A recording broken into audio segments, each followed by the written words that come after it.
To कहानी का मेला।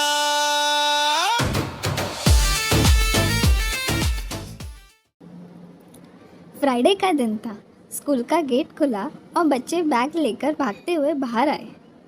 उसमें से एक था 7 साल का आरव, जो स्कूल के गेट से बाहर आ रहा था।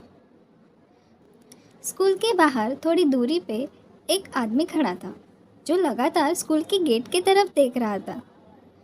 जैसे ही आरव नज़दीक आया, आदमी उसके पास गया और बोला, आरव बेटा, चलो मेरे साथ, तुम्हारी मम्मा ने मुझे भेजा है।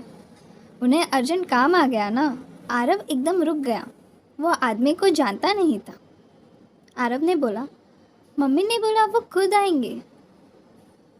वो आदमी कुछ बोलता उससे पहले ही वॉचमैन ने ये देख लिया। वॉचमैन ने तुरंत उसे बुलाया और सवाल करने लग गया। उसने पेरेंट आईडी मांगी। आदमी के पास आईडी नहीं था। उसने एक बहाना बनाया और वहाँ से चला गया। वॉचमैन ने तुरंत टीचर को इन्फॉर्म किया। टीचर ने आरव की माँ रश्मि को कॉल किया। रश्मि घबरा कर स्कूल पहुँची।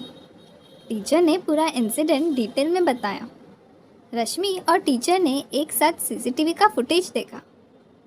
रश्मि बोली, मुझे लगता है मैंने इसे हमारे बिल्डिंग के पास देखा है और कई बार शॉप के पास भी, गेट के पास, पार्किंग के आसपास भी।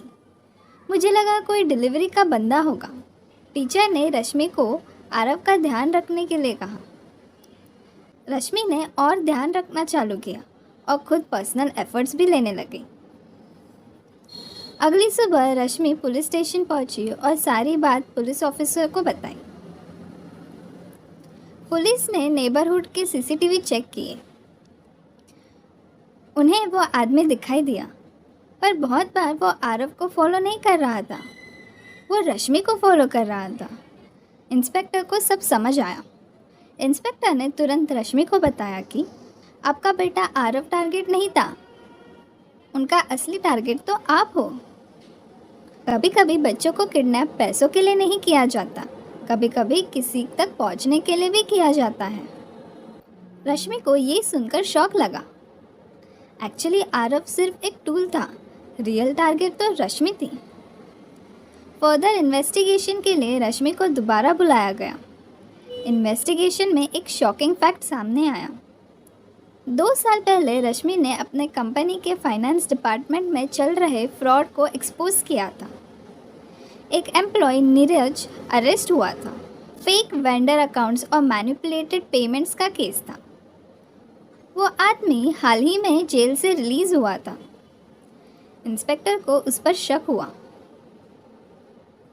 क्योंकि उसने जॉब खो दिया, रेपुटेशन भी ख़त्म हो गई, फैमिली भी टूट गई। रिवेंज का स्ट्रॉन्ग मोटिव था नीरज के पास।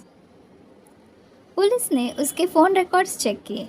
शॉकिंगली, रिलीज़ के बाद ही उसने रश्मि का नाम कई बार ऑनलाइन सर्च किया था।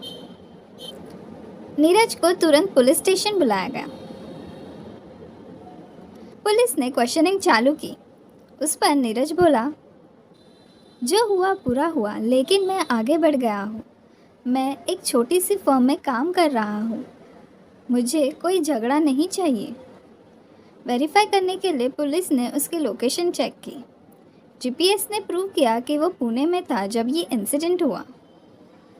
कुछ दिन बाद नीरज को किसी ने फ़ोन किया। उसे धमकाया गया और पूछा गया कि पुलिस स्टेशन में क्या हुआ, जैसे कोई उस पर नज़र रख रहा हो, और उसे स्ट्रिक्टली बोला गया कि पुलिस के पास दोबारा मत जाना। पर नीरज ने तुरंत पुलिस को कॉल किया और सब इन डिटेल बताया। पुलिस ने थ्रेट वाले का नंबर ट्रेस किया। नंबर एक फेक आईडी से रजिस्टर्ड था, पर सिम एक्टिवेट करने के लिए रश्मि के एक पुराने कंपनी का एक ओल्ड कॉर्पोरेट ईमेल डोमेन का यूज़ हुआ था। वो डोमेन अब एग्जिस्ट नहीं करता और उस डोमेन का कंट्रोल सिर्फ एक आदमी के पास था, अरविंद मल्होत्रा, रश्मि का पुराना बॉस।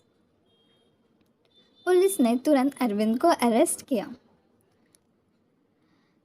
अरविंद ने तुरंत कन्फेस किया। उसने कहा कि रश्मि की कंप्लेंट की वजह से ऑडिट हुआ था। ऑडिट ने उसके स्टार्टअप की सारी लूट खोल दी। इन्वेस्टर्स भी निकल गए, कंपनी बंद हो गई और वो बर्बाद हो गया। और ये सब रश्मि की वजह से। बदले में उसने ऐसा सब किया। अरविंद को तुरंत सज़ा हुई और रश्मि सेफली बच्चे आरव के साथ रहने लग गई।